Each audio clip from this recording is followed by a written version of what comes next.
Ka-journey, real talk ta kadali.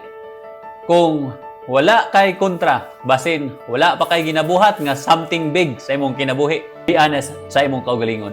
Nakasuway ka nga nagsugod ka o mo improve. Anya naay mo ingon OA na kay ka. Nagsugod ka og negosyo, unya naay mo ingon feeling rich. Nagsugod ka og investing, unya moingon sila ayaw ana. Lisod na. Basin malugi ka. Ka-journey, sakit na paminaw no, pero paminawa ni. Sa una, abi na ako kung mo level up ka, suportado ka tanan. Pero nakakap-on ko ani nga lesson the hard way.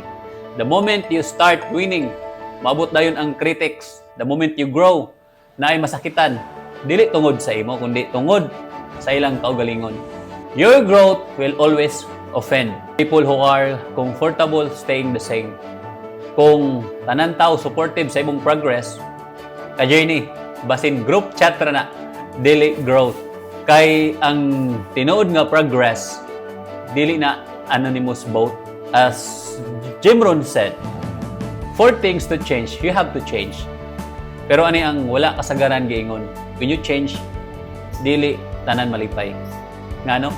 Kay imong discipline, nagpa-remember sa ilang excuses.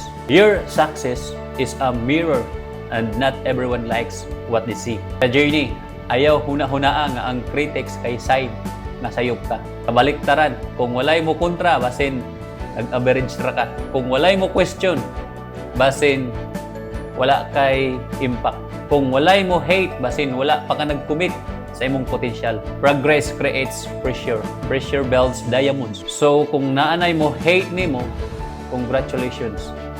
Diamond in the making ka. Same na sa lawas og kwarta ka journey. Kung mag-exercise ka, siyempre, sakit sa una. Kung mag-save o invest ka, lisod sa sugod. Kung magdisiplina ka, na-jud mo chance. Pero ang sakit, temporary ra. Ang resulta, permanente. Balik ko na ko ha. Growth, na-jud sa critics. Discipline, dili popular. Success, dili kinahanglan og approval. Kinahanglan ra og consistency og confidence. Ayaw pag-argue, ayaw pag-explain, padayon ra.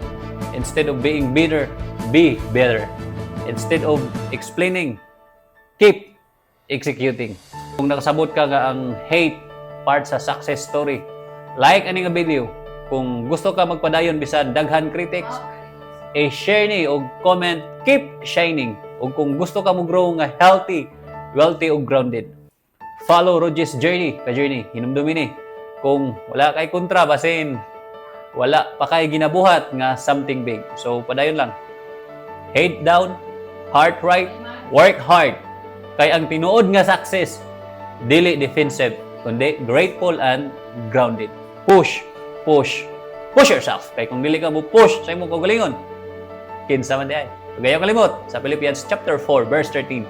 I can do all things through Christ who gives me strength. See you, ka-journey. Padayon ta.